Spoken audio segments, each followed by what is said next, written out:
All right, guys, welcome back to another episode of the Potential Project. I'm your host, Sean Calhoun, and today what I want to talk about is dieting, nutrition, and even workout plans, but more so the whole food concept behind everything.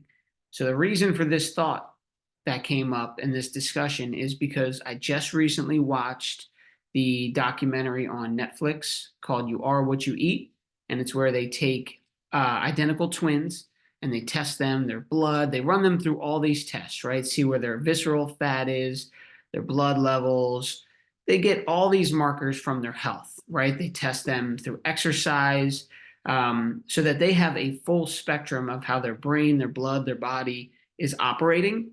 And then what they do is they randomly select one of the twins to go on a vegan diet and one of the twins to go on an omnivore diet. So they're going to eat meat, right? And then at the end, they're going to see the results. Now, I didn't get through the whole thing to see the end results, but you could clearly tell from the first episode that they were pushing us to not eat meat, right? How the industry is, fueled by profit, right? And we have tried to outsource and get too many cows and pigs and chickens into production so that it becomes really nasty, right? Like they have their waste is piling up in these lagoons, and it's just not good for the earth. It's not good for what we're eating. Like those things. They're really pushing that narrative. And I totally understand it, right? And I can see where they're coming from. Now, after watching that, you probably are going to be someone who says like, "Oh man, I'm going to watch how much meat I eat." And I agree. We need to save the planet, we need to do all these things. But my point in this conversation is because I haven't been in the this industry my whole life, but I've been in it long enough to know that there are a million different diets out there. There are a million different podcasts, books, scientists, and doctors that are all pushing one way on you, right? Like you could get a book on the paleo diet. You could listen to a podcast on keto. You could listen to a documentary on veganism, right? Like doing all of these things, it's out there. The science is there. But the problem that I see is that people who it's worked for, they will throw their opinion on you and they want to make you say, like, this is the only way to do it. Why can't you see that this is the answer? And it's because it's worked for them. So guess what? Rightfully so, they should be a little, enthusiastic about it. Because if I learned a way that, hey, I had all this weight to lose and now all of a sudden I lost it and my health is so much better, my sleep is better, I would want to share that with others as well. But where I think in science and nutrition we get a little off course is these absolutes, right? It's like this is the way it is no matter what, and that's final. This is fact. I'm showing you these studies, these meta-analysis, and that's final. And guess what? In 20 years from now, when the technology advances, when we learn more about our gut microbiome and how our body, processes foods or whatever, there's probably going to be studies then that contradict what we're saying right now. So my thought is if you can take the approach that says, okay, based on the science right now, based on the information and the technology that we have, this seems to be a direction that I can get behind and that would work for me. And then you have to analyze based on the constraints of the diet or the lifestyle, what could I follow? Right? Like if you really love meat, and it's going to be so hard for you to cut it totally out of your diet and the backing behind switching to going vegan isn't there, well then maybe that's not for you, right? And keto, right? Like maybe that setup will work. Not maybe, it works. Vegan works, keto works, paleo works, carnivore probably works. Like you've seen these people who have had great results on all of these diets, which leaves you in a whirlwind. You're like, what is going on? I can't figure it out because you can look at this person on Instagram and they look great and they seem to be healthy and they're doing this extreme diet. Well, yeah, that might work. And the science behind all of them makes sense. But what you need to do is assess with your current lifestyle where you're at, what can you do, right? Like for me, I could watch that documentary, then I could go do research and, get doctors' opinions and learn the facts and say, you know what, it's probably more beneficial to go on a plant-based diet than it is to eat meat because of all these reasons, right? You could do that. But then what happens is if it really doesn't align with you and it's not set up for your success, you're going to do it for a little bit and then it's going to be done, right? And we're not going to yield the benefits from that anyway. So the way I like to look at things is in good, better, best, right? Like if you have never cared at all about what you ate, like you were going to fast food multiple times a week. Like this is how I was in like high school, right? You'd go to McDonald's, you're getting milkshakes, you're eating candy bars, you're drinking soda. Like you don't even think about nutrition. Like what is that, right? I'm just eating food because it's there and it tastes good. So if that's where you're at, maybe you just go a little bit better and you're cutting out soda, or you're going from processed meat to like steak bought at the store. And the alley that I'm going down right now is trying to say that there are extremes out there. There's keto, the vegan, all of these diets seem to be at a high level of, one direction. Like you're totally all in on plant-based, or you're totally all in on the carnivore diet, or you're totally all in on keto. And the problem is most people aren't totally all in. So if you can look at it instead of saying, I'm going to do this diet, I'm going to do this diet, because yeah, it can work for you. And it might just work for you for like a month. And then you're like, you know what? I'm not doing this for the rest of my life because I want a piece of pizza once in a while. Well, then if that's the case and you're not an extremist, and you don't need to live to 120, and by all means we should be aware of what's going on the earth. Like yes, are these slaughtering houses and farms set up the way they are? Is that good? No, but you don't totally have to boycott meat 100% to make a change, I think, right? Like if you can, okay, once in a while maybe you limit your meat intake, and then when you do, you're having grass-fed beef. Because when you look at it, the real issue behind the whole meat thing is how the companies who are raising the cattle are doing it in an unethical way that's not good for the environment, and just doing it in ways to get profit, right? They're making the cows sick, and then we're getting in turn a bad product, right? The quality of our food is going down. So maybe your conscious decision is, we only have steaks once in a while. Let me go to the local butcher, let me get some grass-fed or local raised meat, and that's what we're going to have instead of buying at the grocery store. Now, instead of going full-fledged plant-based or whatever it is, or keto, you're making that conscious decision from where you're at to a little bit better, right? When it comes to your diet, I think we want these quick results. So we go from the person who I said before, like I was in high school, like eating fast food all the time, drinking sodas, to being, all right, now I'm completely plant-based. It's going to change my life. It's going to be great. We know how that ends up. It doesn't work long term.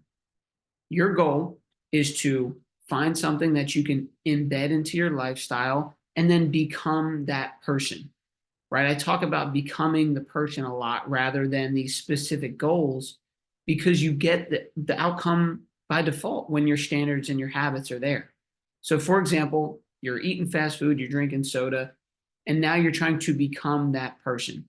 So, the first thing you do is, I drink a half a gallon of water every day. So, when I'm drinking that much, I don't want the soda because I'm hydrated, I'm full, my stomach's, full from the water, and I don't want the soda. There's a step, right? Now you're parking in the back of the parking lot and walking further to the store, and you're taking the stairs instead of the escalator. You're becoming that person. So instead of going to the extreme and saying, I need to do plant-based, you're looking at your total setup for your life. Okay, I notice I'm doing a lot of drive-throughs. One switch that you can make is now you're cooking meals at home, right? And they might not be kale salads with walnuts and avocados and superfoods, but guess what? Now you're making food at home instead of buying it out. and you're making those switches to go from good or maybe bad to good and then to better, right? Just analyze where you're at. What can you do right now in your current lifestyle to make a switch? And that's going to allow you to progress. And then you keep leveling that over time, right? Like I told you, um, high school, didn't care about fitness at all. The first thing that I did was stop drinking soda. So cut that out. Still was eating all the other stuff, was still eating ice cream and what have you, but soda was first. And then year by year, you start chipping away. And now I have healthier snacks. I'm eating regular whole foods on a daily basis. And overall, my lifestyle stays pretty healthy. It allows me to use my body the way I want to exercise, to sleep well, to just be mobile and functional in my everyday life. And that's the goal for me.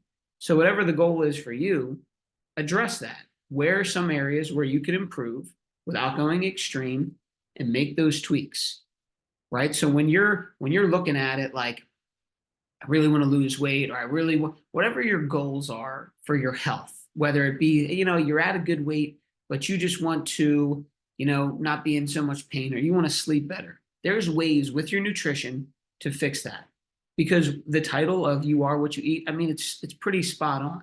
If you have medical issues, can probably be fixed with your food. If you're not sleeping, can probably be fixed with your food, right? A lot of things like your anxiety, your levels of depression, your aches, pains, your all of that. There's probably some part of what you're eating that's playing a role in that. So we need to really address that. It is important, but we cannot go to the extreme because most people are not built for that. To just say, you know what, saw this documentary, makes sense, I'm doing it.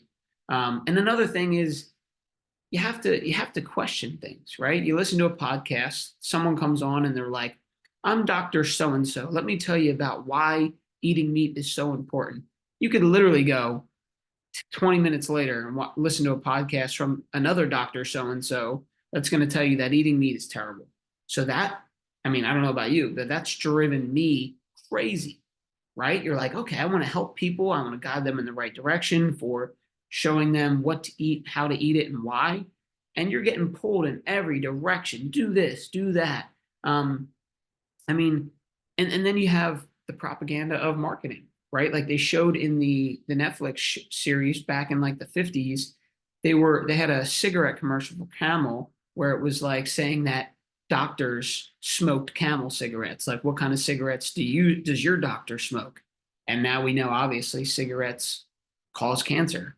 But there's a lot going on, is what I'm saying. There's actual professionals and doctors that are trying to help you. And then there's the people who own the media companies who are just trying to push an agenda, like saying milk builds strong bones and what cigarette does your doctor eat? And obviously now we know that's a bunch of BS, but that's, 50, 70 years later. So this is me telling you in another 20, 30 years, we might be looking at the stuff that we're doing now and saying, well, that was obvious, but right now it's not. So open your mind to say, you know what, with what's going on right now, this makes sense. Let me see what steps that I can take in that direction. And hopefully that'll be something that you can stick with. And if it doesn't feel right and just is so out of what aligns with your morals and ethics, well, then maybe you need to reassess that. But I second that notion with saying nothing a part of change will come easy. Like if you were so used to eating, high, highly processed foods and fried foods and all that stuff, and to make the change, yeah, it's going to be difficult at first. Not going to taste as good or satisfying or whatever. It might taste different, but those are the steps that you're going to need to make for yourself and just use that model of like good, better, best. Where am I at? What can I improve upon? If you're going and getting coffees every day and it's loaded with cream and sugar, well, can you do almond milk and cinnamon instead of cream and sugar? Like, can you make an adjustment there? And it's going to be uncomfortable at first, but if you can acknowledge those changes, that's going to lead you down to a direction where you feel like, hey, I'm living a pretty healthy lifestyle. And then maybe years down the road, if you're like, all right, I'm going fully plant-based, you'll be at that place to do that, right? You'll already have made the steps to being healthy, living a life that you enjoy, and then you can take a step to the extreme, right? Like Tom Brady, best quarterback of all time. He couldn't go from where he was at in high school to winning Super Bowls. They had to, practice year in and year out and get better and learn and, fail and do all those things. Well, same thing with your health and your fitness. You can't go from eating like crap every day to this extreme diet. So allow those things to be out there. Take them for what they are. Learn, listen to the podcast, read the books if you're interested, but don't get so caught up in saying, "Oh my God, this makes sense. I need to do that." And then the next thing you know, you're jumping on another ship, right? Just meet yourself where you're at, give yourself some grace, and try to make the small steps forward towards a healthier life. And to me, that's the goal. We want to feel good. We want to feel healthy. We want to have a higher quality of life. So while we're here, we can enjoy it. We can do the things that we want to do that aren't involving eating and sleeping, right? We want to go experience life. And the way we do that is by choosing better nutritional habits, and all of those extra things like sleep, exercise. So with this, I leave you that message that I hope you can take this, analyze maybe some of your thoughts on dieting and nutrition, and where you can make a step and see where you're at in your life. And until next time, guys, if you enjoyed the show, please share it with a friend, like, subscribe, message me personally. Let me know if you want to see any specific guests or topics that we can talk about. And I hope you guys have a good rest of your day.